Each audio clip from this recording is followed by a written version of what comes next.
Привет, друзья, это Владимир Милов. Спасибо, что подписались на мой YouTube-канал. И обязательно подпишитесь, если вы еще не сделали этого. У нас точно будет интересно. И это программа о международной политике, обнимашки с диктаторами, которая уже, возможно, стала лучшей, самой популярной передачей о международных делах в российском YouTube. Мы ненадолго вышли из эфира, потому что я очень активно комментировал бурные события, которые проходят в Беларуси. И делал это на большом канале «Миллионники Навальный Лайв». Я думаю, что многие смотрели наши стримы о президентских выборах и последующих протестах. Мы, конечно, это делать продолжим. Это все отняло очень много сил, поэтому мы чуть-чуть сделали небольшую паузу с выпусками на нашем канале. Я надеюсь, что вы нас поймете, потому что вот тот coverage белорусских событий, которые мы делали, это было очень важно. Но, тем не менее, мы сейчас возвращаемся в эфир уже здесь, на канале своем. Огромное спасибо всем, кто записался в наши спонсоры. И вы можете сделать это прямо сейчас, если еще не нажали на спонсорскую кнопку, для того, чтобы делать качественные видео о международной политике, о будущем России, обо всем, о чем мы здесь говорим. Нам нужна серьезная команда, это все стоит денег, поэтому мы благодарны всем тем сотням людей, которые уже стали нашими спонсорами, и надеемся, что вы к ним тоже присоединитесь. Ну, а мы сегодня снова говорим о международной политике, и у нас необычная передача, которой раньше такого формата у нас не было. У нас будет гость, известный международный политик, на самом деле бывший министр одной из стран Европейского Союза, экс-глава Министерства иностранных дел Болгарии Даниэль Митов. Он возглавлял болгарский МИД с 2014 по 2017 годы и был одним из ярких европейских политиков, который в том числе занимал очень принципиальную позицию в отношении Путина и его диктатуры. Вот он расскажет в том числе, что у него в болгарской элите из-за этого были определенные трения со многими другими политиками, которые хотели более пропутинского курса. Мы с Даниэлем Митовым давно знакомы.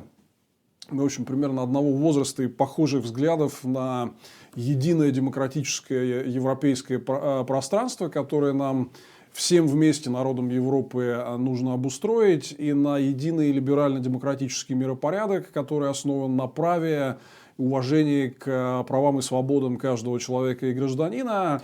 Ну и мы с Даниэлем давно договаривались провести такое интервью. И сейчас для него, с одной стороны, непосредственным поводом стали вот эти довольно бурные события в самой Болгарии, на родине Даниэля. Там в течение вот последних недель, месяцев проходили очень бурные многотысячные протесты. Меня наши зрители спрашивали, просили эти протесты прокомментировать. Я думаю, а кто лучше сможет об этом рассказать, чем, собственно, болгарский политик, который знает всю подноготную этой всей истории. Вот мы сейчас об этом с ним поговорим. Поговорим, конечно же, и о событиях в Беларуси. Европейцы внимательно за этим следят. И, конечно же, реакция на тот произвол, который творит Лукашенко, будет. Конечно же, поговорим о России и как на Западе и в Европе смотрят на Путина, его нынешнее состояние и вот этот наш всенародный референдум одобрямс по поправкам в Конституцию. Убедил ли Путин кого-то, что там 80% россиян его так сильно любят. Ну и поговорим в том числе о будущем единой демократической Европы. Я надеюсь, что это будет интересный для вас разговор, и мы к такому формату диалога с известными европейскими политиками, близких нам демократических взглядов, вернемся еще в будущем, и у нас будут новые гости. Но вот давайте посмотрим премьеру такого формата и наш разговор с бывшим министром иностранных дел Болгарии Даниэлем Митовым. Обнимашки с диктаторами. У нас в гостях Даниэль Митов, впервые в обнимашках с диктаторами, на прямой связи серьезно известный европейский политик. Дэниел, спасибо, что ты с нами, очень рады тебя видеть, привет. Привет, я рад участвовать, всегда прекрасно говорить с тобой. И, конечно, сейчас мы начнем разговор с вот этих бурных драматических событий в Беларуси. Уверен, что ты следишь за всем этим. И какая реакция в Европе? Конечно же, очень многие люди, кто симпатизирует борьбе белорусов за свободу, они ждут таких довольно быстрых действий, чтобы Евросоюз все-таки поставил взорвавшегося Лукашенко на место. Вот как тебе видится, что происходит, достаточно ли реакции, какие санкции и другие действия могут быть? Ну, конечно, впервые мы должны сказать, что Лукашенко окончательно потерял в глаза цивилизованного мира и последние доли легитимности, которые у него было. Санкции, конечно, не исключены, но предвидеть, какие санкции будут в конце концов приняты, это уже сейчас пока невозможно. Мы знаем, что верховный представитель по внешней политике Евросоюза уже сказал, что в пятницу будет заседание министров иностранных дел Евросоюза, посвященный Беларуси и все, что там происходит. Но всем понятно, что Лукашенко потерял выбор. Легитимность и его действия, и действия белорусских силовиков по отношению к Светлане Тихановской будут тоже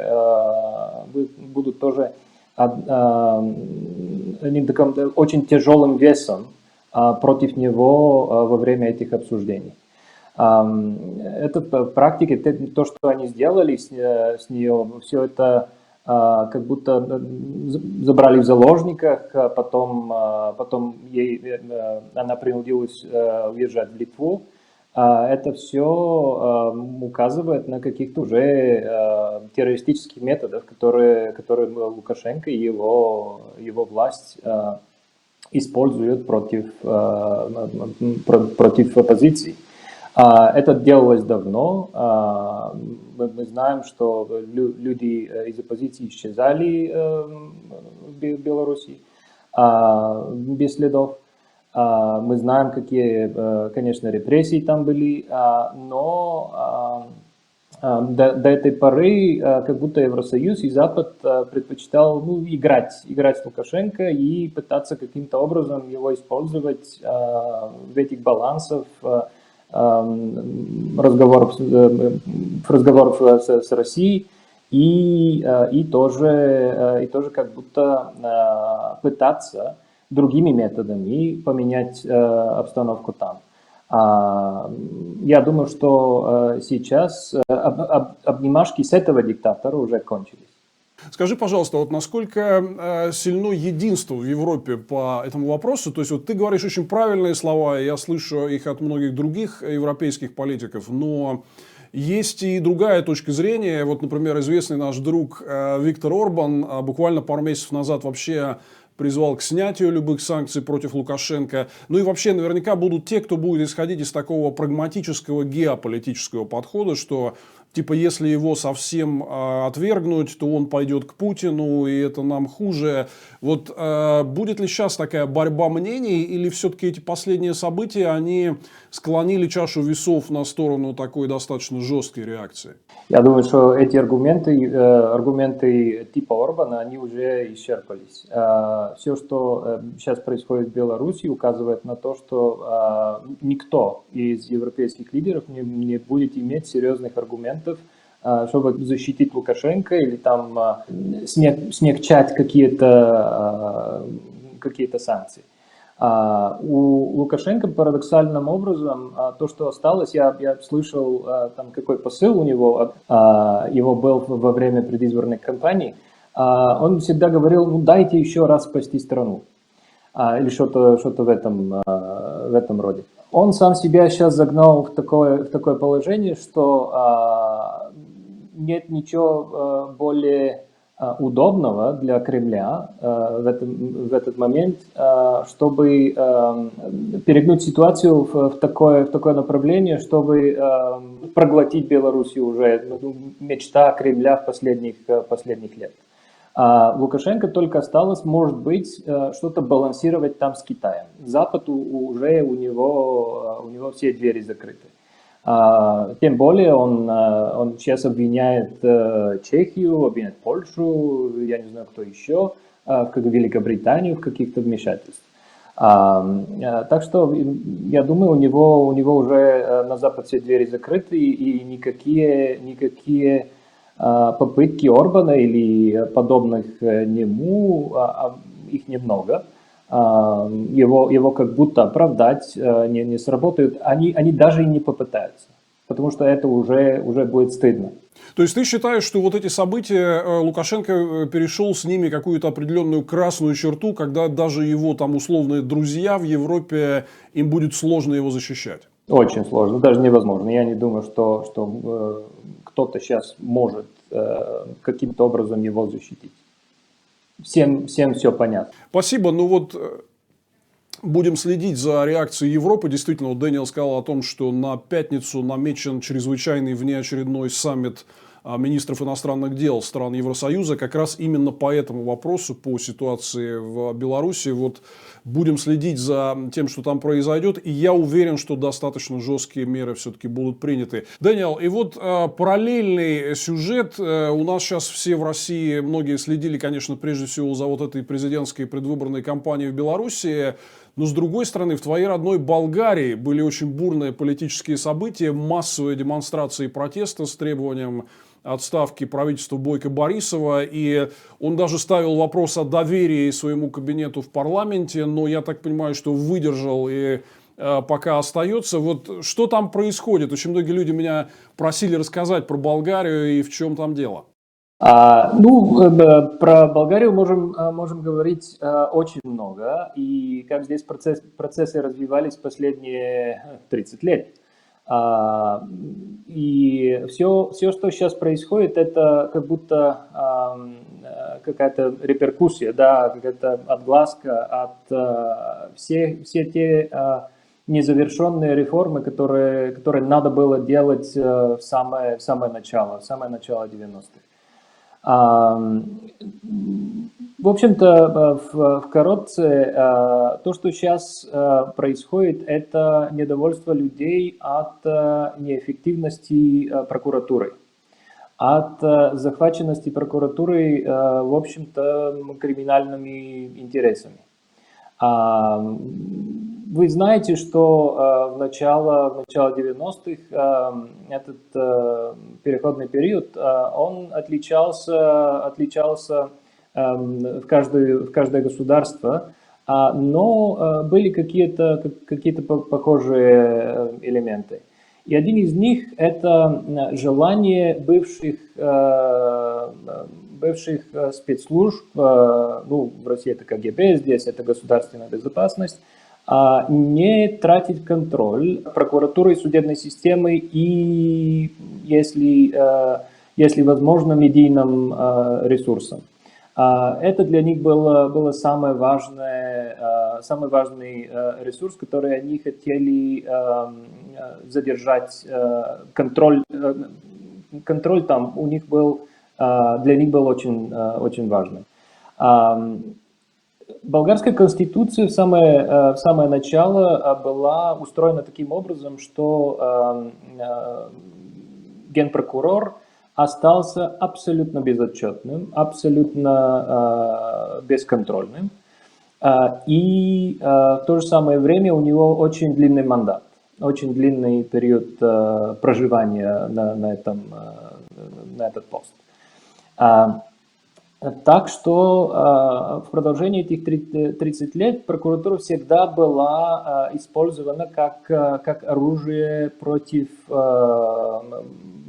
политических противников и политических оппонентов, и в то же самое время для защиты определенных криминальных интересов, чтобы они могли делать то, что криминальные группы обычно делают. Люди все это время видели, но всем надеялись, что когда Болгария станет членом Евросоюза, эти вещи поменяются под давлением Европейской комиссии, европейских институтов. Это в некоторой степени получилось, но мы должны признать, что те группы, которые владеют и контролируют прокуратуру, они добились то, что они делали реформы, но так их делали, что у них оставался контроль на этой вертикали прокурорской власти. В общем, предлагали халлюцинации людей, что что-то меняется, какие-то реформы делаются, что-то там законодательство как будто меняется в лучшую сторону. Предлагали эти реформы как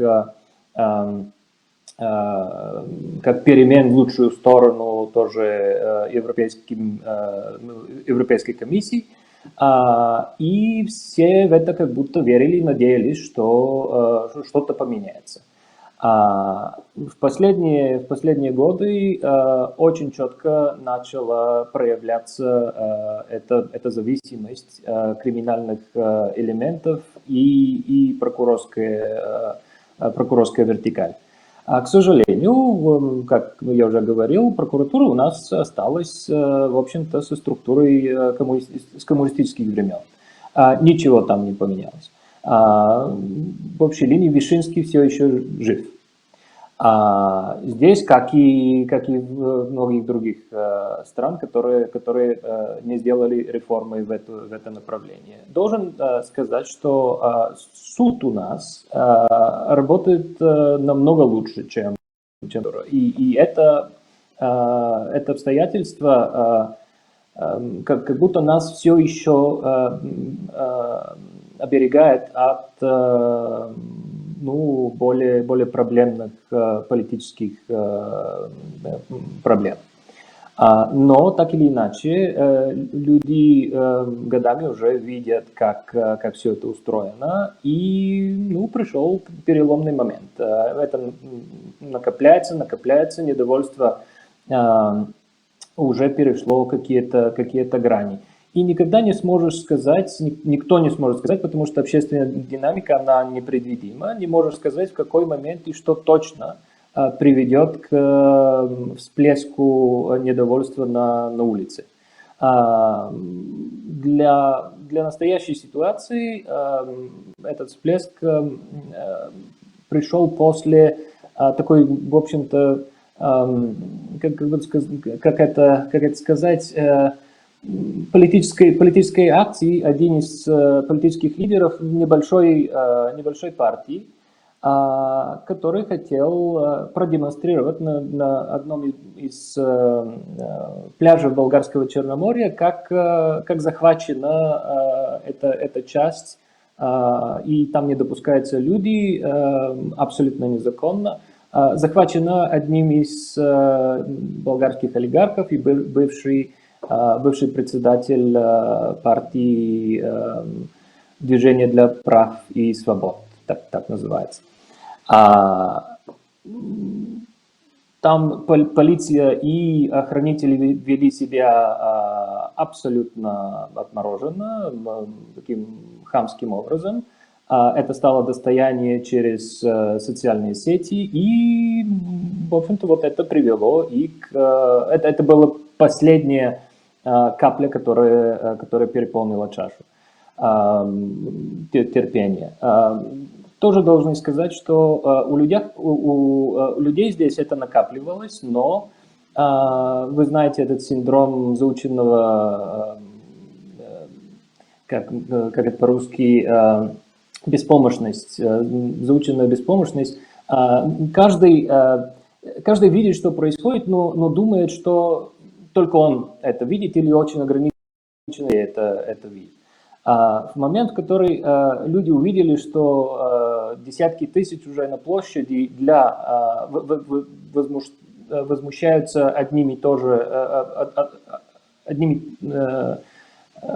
и той же проблемой, у них появилась смелость, появилась уже уверенность, что это как будто всенародное наблюдение.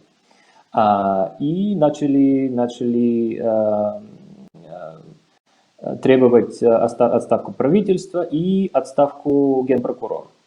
Должен сказать, что основной дразнитель это не только правительство и премьер-министр, но генпрокурор в очень большой степени. Возможно, они себе, прокуратура себе позволила тоже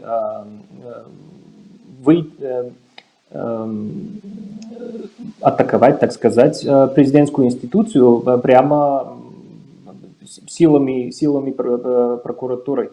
Арестовали одних из президентских советников. Я правильно понимаю, что вот триггером до этих акций протеста стали обыски в офисе президента Румена Радева, да, у каких-то его сотрудников, и это непосредственно вызвало это возмущение действиями прокуроров?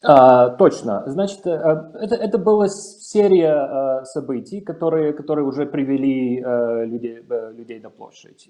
И обыск в президентской институции был один из этих триггеров.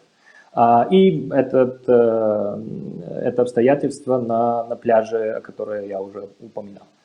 Так что не можем прямо указать то, что вот это событие привело к протестам. Была серия событий в рамке нескольких дней. И сейчас уже протест продолжается более чем месяца. Люди настаивают, здесь блокированы перекрестки основных путных артерий Софии. Иногда на протесты ходит много людей, иногда поменьше, но так или иначе энергия протеста она никуда не теряется. Даже если люди в какой-то момент не настолько много на площади, те, которые видят, что происходит, те, которые ходили, они этого не забудут. И даже если правительство останется на своем месте до выборов, до регулярных выборов, даже если отставка не произойдет, я не думаю, что отставка будет так или иначе, чувство людей выльется на регулярных выборах. И эта энергия никуда не денется. Вот я бывал в Болгарии довольно много раз в последние годы, и у меня сложилось впечатление, что там в обществе очень сильно назрела такая усталость от традиционного политического класса, от вот доминирующих крупных Очень партий, что партии Бойко Борисова, Герб, что социалистов. То есть их считают неспособными делать реформы, коррумпированными. Мне кажется, вот с моей стороны это выглядит так, что это внесло свой вклад, вот эта накопившаяся усталость внесла свой вклад вот в большую магнитуду этих протестов. А какая альтернатива крупнейшим партиям? Я вижу, что сильно вырос рейтинг какой-то новой популистской партии ИТН, которая, я так понимаю, переводится на русский «Есть такой народ». Что это за партия? Ее там, я знаю, что музыкант известный основал. И вообще, вот, допустим, выборы же, я так понимаю, запланированы на март по плану, да? Ну, может быть, они там будут даже досрочно. Вот какой расклад? Не приведет ли это все к какому-то новому такому дедлоку, да, к параличу, потому что рейтинг старых партий падает, заменить их некому, вот появилась какая-то новая популистская партия. Можешь как-то вот это все объемно прокомментировать? Конечно, попытаюсь, но здесь много, конечно, таких неизвестных в этой формуле. Та новая партия, которую ты упоминал, да, она возглавляется персонажем, который, можем его, это весьма некорректное сравнение, мы можем его как будто сравнить с Зеленским. Такой как будто профиль человека. У меня другие вопросы с этой партией возникают, потому что они, да, возмущаются коррупцией, возмущаются институциональными непорядками здесь, хотят перемен, это все нормально. Но у этой партии никакой четкий идеологический профиль не появляется. И до этого момента я вообще не видел никаких четких планов для реформ. Здесь есть, конечно, несколько других актеров, политических актеров, которые появляются. Это, ну, так называемое традиционное правое движение, которое, ну, оно входит в парламент один раз, на других выборах остается, не успевает перейти барьер, потом опять его появляется в парламенте. Вот это на этот раз, кажется, это традиционная антикоммунистическая, правый антикоммунистический сегмент найдет место в парламенте даже с очень хорошим результатом. У них, в общем-то, есть очень четкий план на то, что надо сделать, чтобы как это сказать, реформировать прокуратуру в такой степени, чтобы она отвечала стандартам Евросоюза, чтобы отвечала стандартам верховенства права, и чтобы генпрокурор был подотчетным парламенту, и чтобы у него мандат уже поменялся и все остальное. Там я могу сказать, что можем предвидеть, что эта партия будет один из таких драйверов перемен в следующем парламенте. Есть, конечно, несколько других маленьких партий, для которых мы не знаем, если они перейдут эту черту, ту грань 4%, которая у нас есть, чтобы быть часть будущего парламента. Так или иначе, понятно, что надо делать. Может быть, после выборов конфигурация в новом парламенте будет такая, что им договариваться будет нелегко. Но, так или иначе, лучше иметь такую ситуацию, и чтобы гражданское общество давило на политических партий для необходимых перемен, чем оставаться в такой ситуации, как ты говорил, с партиями, в которые никто уже не верит. И никакое доверие они не выявляют, потому что отказываются делать реформы, которые нужны. Вот так вот. Есть такое представление, если возвращаться там к отношениям с Россией, руке Кремля, есть такое представление, что вот правящая партия Бойко Борисова ГЕРБ – это такая проевропейская партия, а социалисты, их главные оппоненты, они скорее такие пропутинские. Ну, мы, кстати, элементы этого видели, когда Пламен Оришарский был премьером, предыдущий премьер-министр Болгарии, и он тогда делал такие серьезные шаги в сторону Путина и по Южному потоку, и по атомной станции, и в целом. Да? Вот насколько это все правильное представление, или они чересчур стереотипные? Вот этот момент вот между отношениями между Европой и Россией, где там ключевые политические силы Болгарии по этому поводу, вот можешь его прояснить? Ну, все немножко сложнее. Это правильно, что так называемая болгарская социалистическая партия, бывшая коммунистическая партия, она, да, очень прокремлевская. Конечно, внутри этой партии есть тоже проевропейские элементы.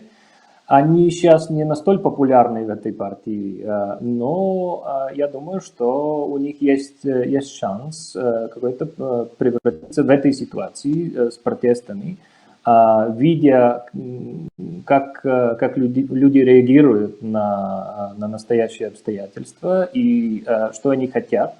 Может быть, даже эта партия как бы немного от прокремлевских позиций и начнет думать всерьез, какие реформы нужны,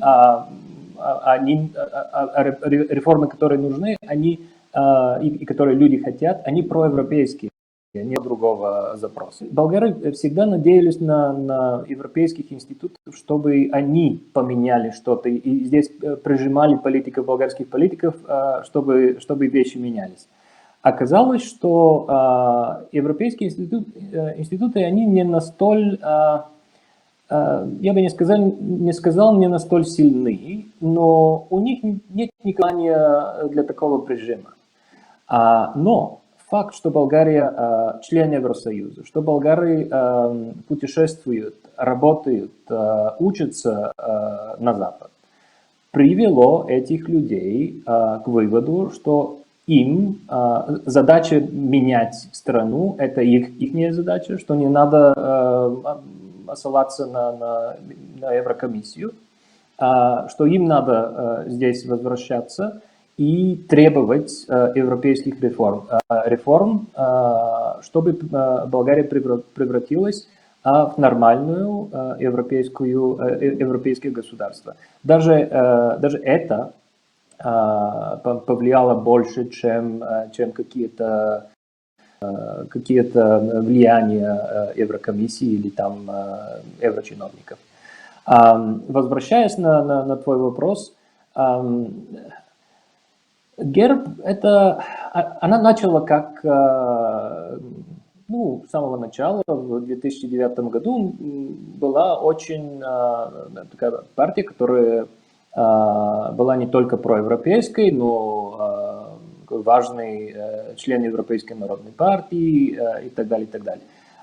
У меня очень много знакомых, и не только знакомых, но приятелей в этой партии, для которых я могу сказать, они не только остались проевропейцами, они являются таким драйвером и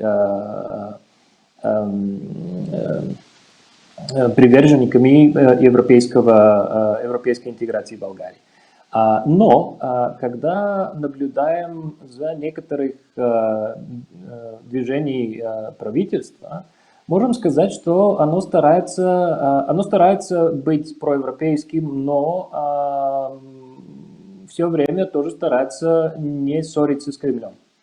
И это тоже мой опыт как министр в бывшем правительстве. Я был на своих позициях, которые были очень критические по отношению к Кремлю, и это мне нравилось. Даже внутри правительства такие мои жесткие изъявления, они не всегда нравились премьер-министру, не всегда нравились другим министрам и так далее. Так что сейчас мы наблюдаем, как, да, правительство может быть проевропейское, демонстрирует какие-то хорошие связи с Брюсселем и с Вашингтоном, но в тот же самый момент строит турецкий поток, строит Белене, это ядерная атомная электроцентрала, и пытается как будто эти проекты строить, которые проекты только в интересах Кремля и никто другого. Скажи, пожалуйста, а ты же был в черном списке Путина, правильно я понимаю, да? То есть у путинских к тебе однозначное отношение как к врагу. Да. Это хорошо. Ну да, конечно. Я формально в никаких черных списках не являюсь, но да, отношение ко мне и мое к Кремлю абсолютно однозначно. Это понятно, я много говорил, много писал, это видно отовсюду. Это хорошо тебя характеризует. Скажи, а вот еще такой момент. Ты же был, когда в правительстве, то ты был в коалиционном кабинете, где ты представлял не партию Бойко Борисова ГЕРБ, а реформаторский блок. А вот сейчас есть какая-то такая, там, условно, третья сила, реформаторская сила, которая может вот энергию этих протестов воплотить в реальные реформы, или какой-то четкой третьей силы нет, и все довольно раздроблено? Раздробленность, конечно, есть. Реформаторский блок, он уже, это был коалиционный формат, он распался, но то, что сейчас называется демократическая Болгария, это, в общем-то, люди, которые составляли в свое время реформаторский блок. Это те же самые люди, просто некоторые из других партий не являются частью этого формата. Партии, которые были частью реформаторского блока, сейчас они не являются частью демократической Болгарии, это такой коалиционный формат новый. Но это те же самые партии. Я сказал, те же самые люди, которые не являются вполне корректной формулировкой, потому что там, конечно, есть и новые люди, которые сейчас часть протестов. То, что можем сказать про эти протесты, они не имеют четкого лидерства. И политики и политические партии стараются появляться на протестах, но не выявляться как лидеры. Не пытаться овладевать этот протест и делать его своим. Просто каждый за себя, старается как будто оставить гражданскую энергию, чтобы она выливалась спокойно и чтобы никто не чувствовал себя партийно обязанным как будто. Потому что на этом протесте там есть и правые, и левые, и центристы, и националисты, и всякие. И прокремлевские элементы тоже являются на этих протестах. Это очень такая, колоритный сбор людей, которые, если кто-то попытается овладеть и лидировать, распадется. И политики дали себе отчет, что нельзя пытаться как будто овладевать пространством.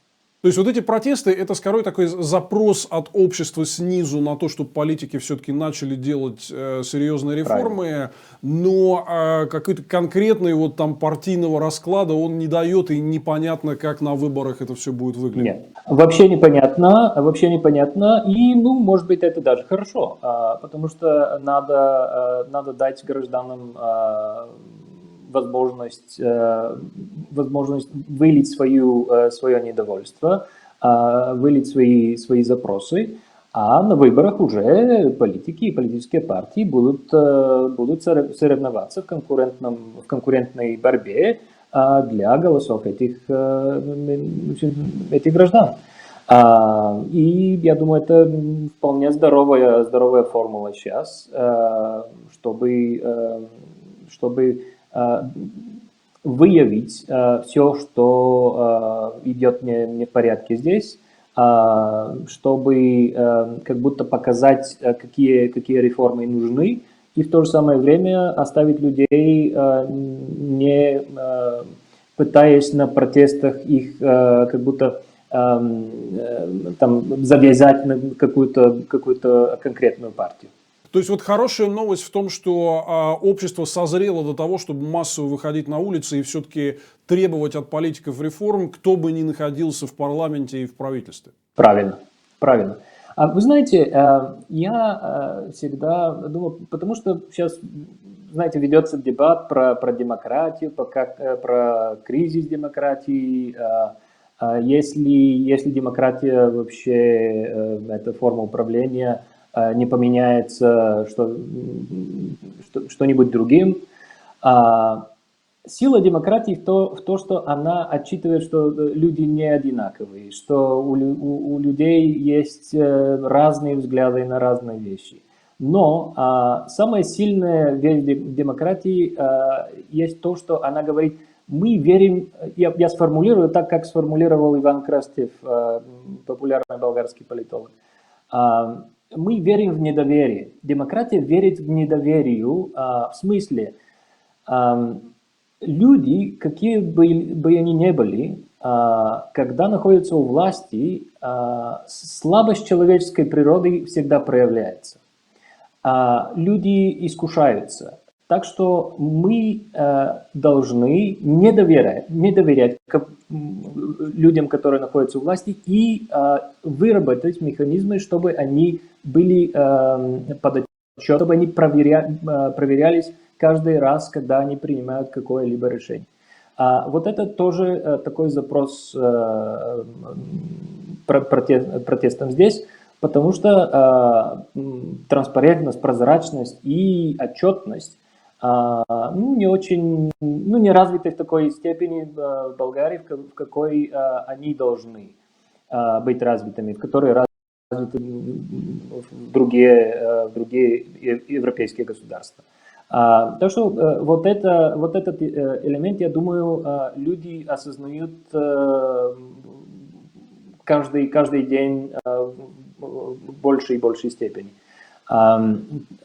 Так что это вера в недоверие, это осознавание, что человеческая природа слаба, что люди искушаются, когда они находятся у власти, и что надо их проверять и держать подотчетными и менять.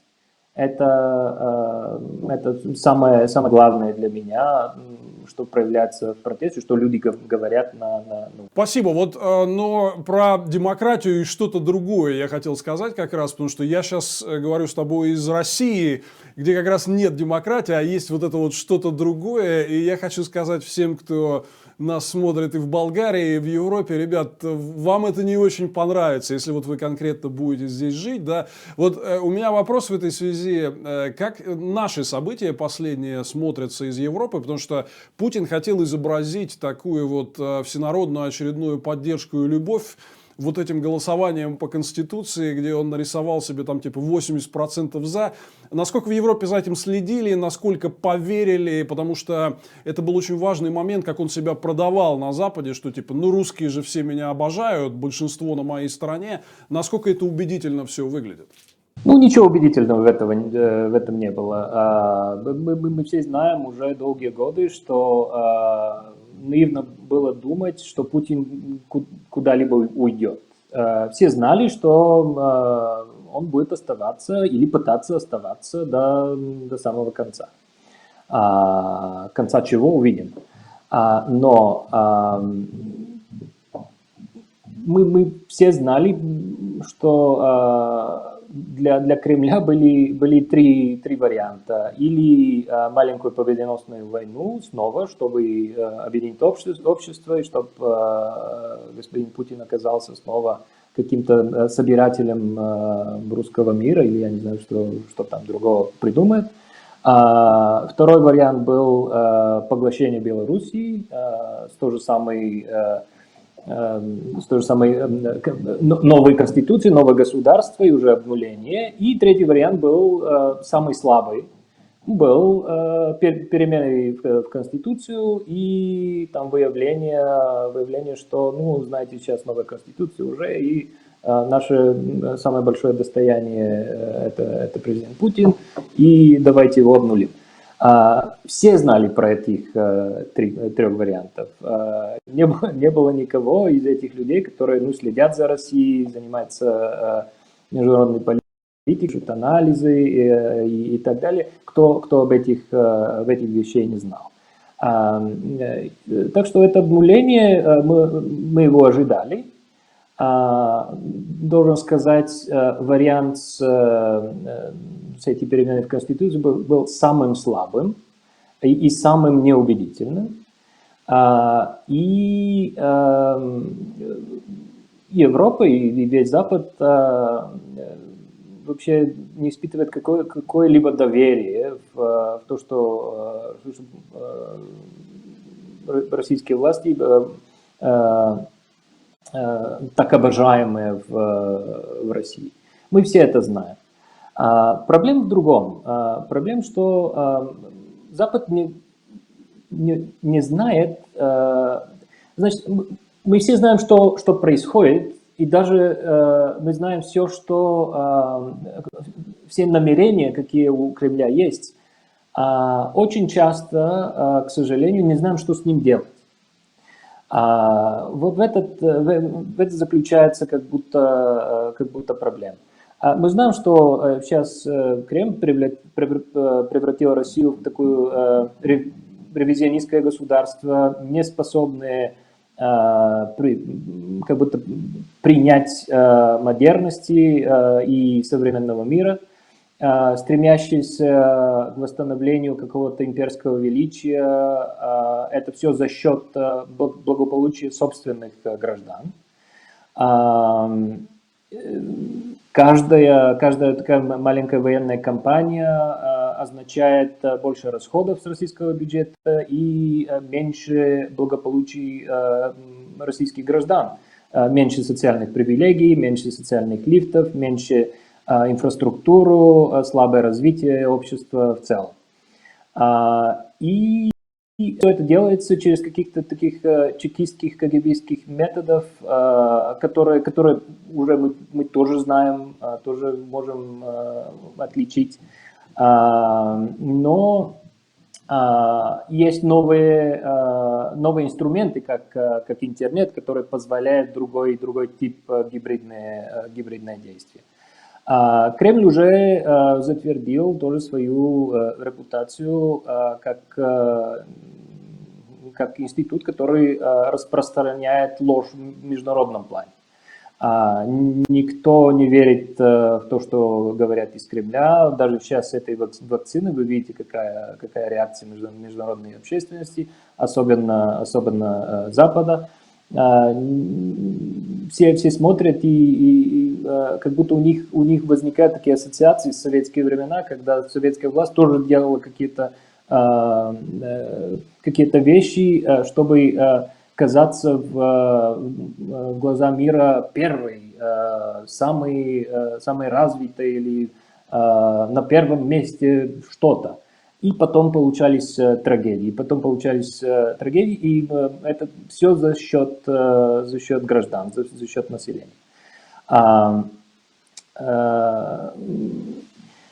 Один из других больших проблем, которые мы с нашей стороны видим, я здесь могу даже говорить от имени большого сообщества, потому что мы это дискутировали много раз, это так называемая, я скажу это на английский, weaponized corruption, это коррупция как оружие.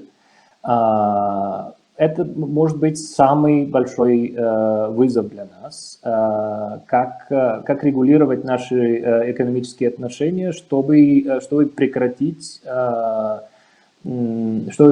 этот вход грязных денег с грязными намерениями, которые не только находят своих приемников, ну тоже, как это сказать, руинировать, есть такое слово на русском, не знаю, подрывают демократические институты. Вот это самый большой проблема. Если Германия, Франция, не знаю, Великобритания могут справиться с этим, потому что у них демократическая традиция посильнее, для стран, как Болгария, это большой вызов. Для молодых демократий, где все еще некоторые посткоммунистические привычки остались, это имеет очень большой негативный эффект. И мы тоже знаем, какие цели в российском руководстве на этот момент. В общем-то, как будто они стараются разрушить мир, который был устроен после Второй мировой войны, и возвратить международные отношения в какой-то вестфальской системе, где национальный суверенитет стоит наверху ценностной пирамиды в международных отношениях, и все остальные ценности, там как права человека, свобода слова, свобода предпринимательства, право собственности, checks and balances, эти, как это по-русски, противовесы, сдержки, противовесы, правильно, большое за подсказку. Вот эти вещи, чтобы они были спрятаны куда-то под ковер, и чтобы никто таких вопросов не поднимал на международной арене. Конечно, стараются подорвать трансатлантическую связь, подорвать связи внутри Евросоюза, потому что Кремль видит мир, в котором Россия может быть сильна и глобальным фактором только если такая система вестфальская существует. Если нет больших ценностных организаций и объединений. И, конечно, все глубоко убеждены, что как будто Россия в этот момент это государство глубоко коррумпированное, в котором правит, по общему счету, какая-то сеть криминальных взаимоотношений. И, правильно, точно. Которая очень заинтересована в сбережении всего накопленного, так что какие-то нормальные отношения с Западом надо поддерживать. И здесь у меня тоже критика Запада и западных лидеров, потому что все это видят, все это знают, как будто на этом этапе нет никаких, не никаких, конечно, но очень слабых желаний, чтобы как будто с этой проблемой справиться. И не знают, как справиться, может быть, не хотят. Я всегда говорил, что нам надо, Западу, надо поменять отношения с офшорными зонами.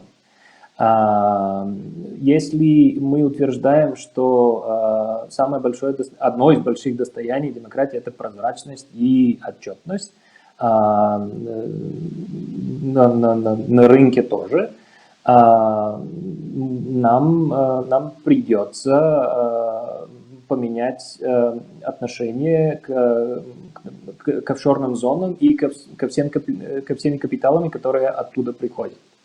Это только капля в море. Есть многие другие способы, как с этим справиться.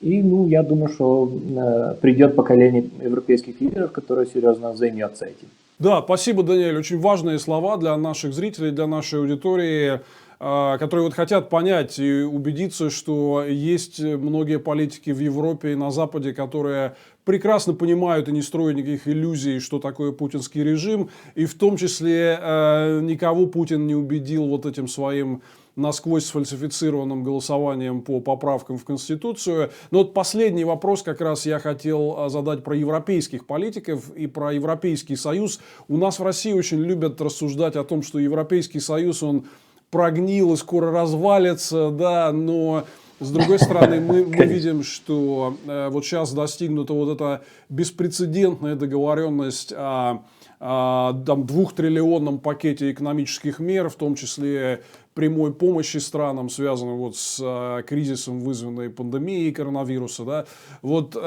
Как ты можешь как-то внести уверенность в наших зрителей по поводу того, что нет, единая демократическая Европа никуда не развалится, там процесс взаимодействия непростой, но тем не менее он идет по дороге прогресса и идет в правильном направлении. Ты, в общем-то, все сказал. Смотри, я эти сказки про то, как гнилой Запад распадается и гнилой капитализм каждый момент развалится, эти вещи мы слушали в одни другие времена. Я удивлен, что это продолжается в России, и некоторые люди в этом даже верят. Евросоюз – это очень тяжелая структура, тяжелая и негибкая. Решения принимаются посредством сложных процедур бюрократических, посредством согласований, посредством очень глубоких переговоров иногда и длинных переговоров. Но это всегда так было. Координация между 27 государств – это непростое дело. Но так или иначе, когда эта машина уже в движении, ее не остановить. И вообще все эти сказки про распадание Евросоюза – это только для наивных людей. Да, ну, машина тяжелая, которая тяжело движется, но движется. И будет продолжать движется. Даже мы видим точно обратный процесс. Страны Западных Балкан хотят присоединиться к Евросоюзу. Есть переговоры, интеграционный процесс идет. Так что я не вижу никаких признаков беспокойства, когда идет речь об целостности Евросоюза. В Великобритании Brexit это такая вещь, которая всегда была на столе. И мы все знаем особенности Великобритании в этом направлении. Сейчас даже видим, когда уже Brexit практически случился, британская экономика упала на 20%. Это не только последствия коронавируса, но это последствия прямые из Брексита. Так что если британцы хотят контроль, они его получат, но это придет большой ценой. В тот же самый момент мы должны сказать что-то другое. Евросоюз это конструкт, который все еще не окончательно построен. Отцы-основатели Евросоюза, они видели федеративное государство, они видели федерацию перед собой и перед своих детей. Так что в продолжении развития Евросоюза он менялся в этом направлении. Он менялся в направлении ускоренной или не настолько ускоренной, но глубокой интеграции. Этот процесс в последние годы остановился. Понятно почему. Мир немножко изменился. Евросоюз тоже старается отвечать многими вызовами. Но так или иначе придет время, в которое этот вопрос для углубления интеграции будет снова поставлен. И для этого понадобится, конечно, другой тип европейских лидеров, понадобятся другие люди и другие обстоятельства, но никто себе, я думаю, иллюзий не делает, что это единственный путь перед Евросоюзом. И все те, которые говорили и все еще говорят, конечно, про Европу наций, нациев никто не отменял. Национальные государства, они все еще остаются, но так или иначе углубление интеграции произойдет в какой-то момент. Спасибо большое, и я рад, что у нас во многом совпадают взгляды и оценки. Вот меня многие зрители моей программы об экономике, где деньги на Навальный лайв, сейчас спрашивают, а чего так евро вдруг бурно начал расти? Так потому что никто не смог договориться настолько эффективно о пакете антикризисных мер, беспрецедентном пакете, как это сделал Евросоюз. Он намного опережает здесь, кстати, и Америку. И появились такие заголовки в деловой прессе, что Евросоюз, скорее всего, обгонит Америку по темпам экономического роста. Так что рано хоронить единую Европу. Огромное спасибо Даниэлю Митову, который был с нами в «Обнимашках диктаторами». И я надеюсь, что мы еще к этому разговору с тобой вернемся. Спасибо. Я очень надеюсь тоже. Для меня было большое удовольствие разговаривать, и я остаюсь на связи, конечно. Огромное спасибо Даниэлю Митову. Реально было очень важно услышать от него многие вещи. И, конечно же, по поводу поддержки народу Беларуси, который сейчас вот так драматично борется за свою свободу, и про ситуацию в Болгарии, и протесты, которые происходят там.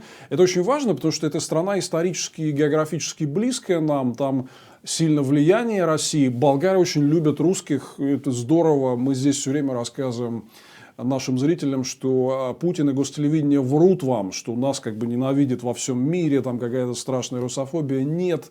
Русских очень любят в мире. И Болгария, конечно, одна из стран, которая по этому показателю лидирует. Но там вот есть свои сложности. Это во многом такая довольно периферийная страна Восточной Европы, которая так и не оправилась от всех последствий коммунистической тирании, там не сделаны все необходимые реформы, очень сильно влияние мафии, очень сильно влияние руки Кремля и больших денег, которые исходят отсюда.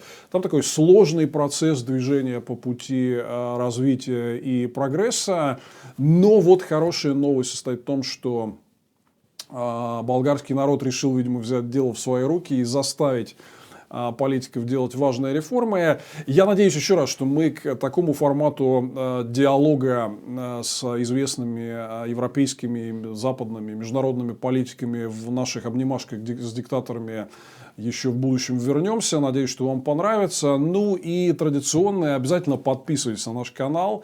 Многие нас, зрители, смотрят, но вот эту кнопочку подписаться не нажимают. Это очень зря. Потому что на самом деле вот меня все время спрашивают, а когда выйдет та передача, а когда выйдет другая передача. Если вы подпишетесь и еще нажмете там рядом вот такой колокольчик, вы будете эти уведомления получать своевременно, и не надо будет там меня дергать или узнавать, а когда, где, что. Смотрите «Обнимашки с диктаторами». Вам никто лучше не расскажет реальную картину событий в мире без пропаганды и конспирологии, а с таким трезвым, современным глобалистским взглядом. И огромное спасибо всем, кто спонсирует наш канал. Еще раз подчеркну, насколько это важно. Мы делаем для вас такую большую, сложную работу, в которой участвует целая команда людей, которые вот, производят весь этот контент и делают все эти видео.